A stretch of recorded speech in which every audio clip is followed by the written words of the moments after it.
is made. They start by putting all of the ingredients into these 4 large kettles to my left. Those are called double-jacketed steam kettles. They work like a double boiler.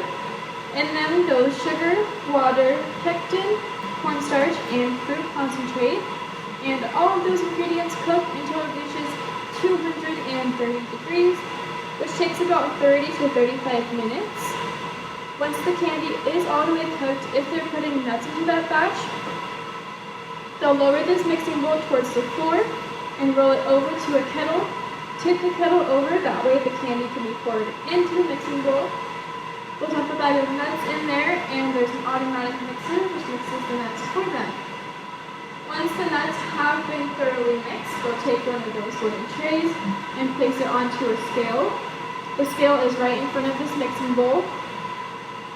They'll then dump the candy into the wooden trays, and once the candy is in there, they'll cover it in a sheet of plastic. The plastic will help to make sure the candy doesn't get too sticky when it's cooling. And the reason why the wooden trays are on a scale is because each full tray weighs 23 pounds, and they have that scale to make sure that it does. They'll then take the wooden trays off of the scale and put them onto a metal cooling rack like that one back there. Once the wooden trays are in the metal cooling rack, they'll put the cooling rack towards the corner of the kitchen until the candy is cooled to room temperature.